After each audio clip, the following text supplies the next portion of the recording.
So hello friends, स्वागत आहे तुमचं नवीन ब्लॉगमध्ये. तर आता बरेच नवीन नवीन ब्लॉग येणार आहेत. बहिणीचं लग्न आहे आणि आम्ही निघालो आहे सुरतला जाण्यासाठी. ट्रॅव्हलर्स बुक केली होती. ट्रॅव्हलर्समध्ये बसलो. बऱ्याच वर्षानंतरून ट्रॅव्हलर्सने मी ट्रॅव्हल केलं सुरतसाठी. मग ट्रॅव्हलर्सने ब्रेक घेतलेला होता. मग आम्ही सर्वजण चहा पाण्यासाठी थांबलो. असा काही अवतार झाला होता, कारण ठाण्याहून ड्युटी करून मी नाशिकला आले आणि नाशिकतून लगेच निघालो आम्ही सुरतसाठी. रात्रभरचा प्रवास केला आणि पोहोचलो सुरतला. मावशीकडे आलो आणि मस्त चहा आणि नाश्ता केला. शुभमने आणलं होतं इकडे खमणी आणि मिनी समोसा, पोहे असं नाश्ता एन्जॉय केला, जेवण वगैरे केलं आणि लगेच निघालो शॉपिंगसाठी. कारण 2 दिवसात शॉपिंग करायची होती. तिचे साडी, घागरा, लेहंगा सगळं जे काही आहे ते सगळं घ्यायचं होतं आणि आम्ही निघालो होतो सगळेजण जेवण करून शॉपिंगसाठी. तर थकलेलो होतो, पण ठीक आहे, शॉपिंग म्हटलं की सर्वांनाच उत्साह येतो आणि सर्वजण निघालो. मावशीच्या घरापासून जवळजवळ बॉम्बे मार्केट जे आहे सुरतचं फेमस मार्केट, ते 1 ते 1.5 तास लागतो त्यांच्या घरापासून मार्केटला पोचायला. आणि आज सुरत जे आहे ते आज आम्हाला चेतन आणि शुभम दोघं फिरवणार आहेत. शुभम आहे तो खूप छान ड्रायव्हर झालेला आहे. आता मस्त गाडी चालवायला लागला आहे, त्याच्यामुळे आम्हाला काही टेन्शन राहिलं नाही आहे. फिरायच्या आधी म्हटलं की आपण CNG भरून घेऊ. मग CNG भरलं आणि निघालो आम्ही सुरतकडे. सुरतला म्हणजे मावशी जी आहे ती सायनला राहते आणि मग सुरतला जेव्हा ट्रॅव्हल करत होतो मस्त हिरवगार शेत आणि इकडे तापी नदी लागली होती आणि पोहोचलो आम्ही बॉम्बे मार्केटला. बॉम्बे मार्केटला आल्यानंतर बघितलं तर काय खूप गर्दी, सगळीकडे मोठे मोठे शॉप्स.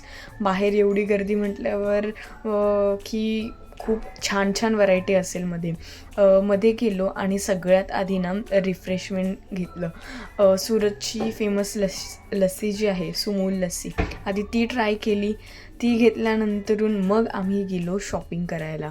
एकदा जर शॉपिंगला गेलो ना की काय घेऊ काय नाही असं होतं. गेट नंबर 1मधून एंट्री घेतली आणि एंट्री करताच एक लेहंगाचं शॉप सापडलं.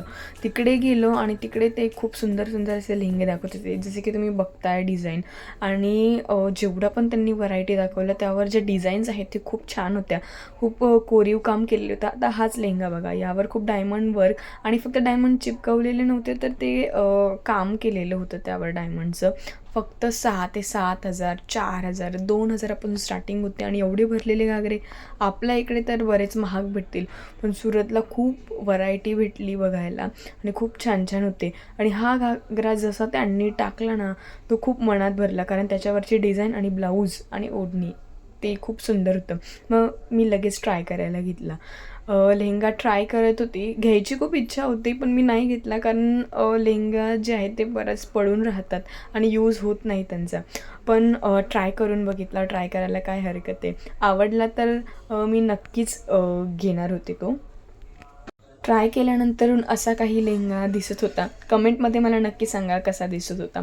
मग नंतरून तिथे बरेच 1300 शॉप्स आहेत. मध्ये एंट्री केली, असोपला, वैशाली आणि बरेच काय काय. बांधणीच्या साड्या आणि डिझायनर साड्या तर काही विचारूच नका. आणि बाकीचे जे लेहंगे आणि बांधणीच्या साड्या त्यातही खूप छान होत्या. तर मी कोणती साडी घेतली हे तुम्ही व्हिडिओमध्ये नक्की एंडपर्यंत बघा.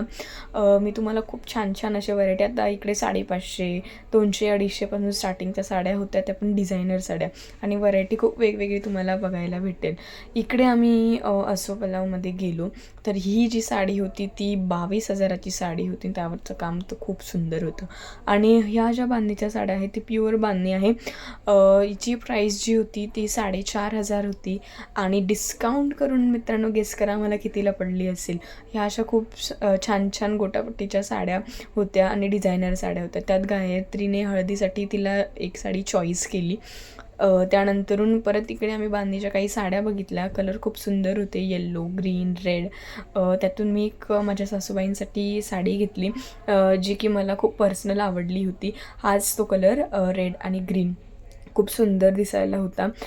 आणि त्याचा जो प्राईस आहे तो आधी खूप हाय प्राईस सांगतात, मग नंतरून ते बरोबर कमी करतात. 4,500 त्या साडीचे सांगितले आणि आम्हाला त्या साड्या पडल्या होत्या अगदी 2,500ला. मग नंतरून शुभमला म्हटलं दे, मी चालवते गाडी. मग मी इको गाडी चालवली. आपण भेटूया नेक्स्ट व्लॉगमध्ये.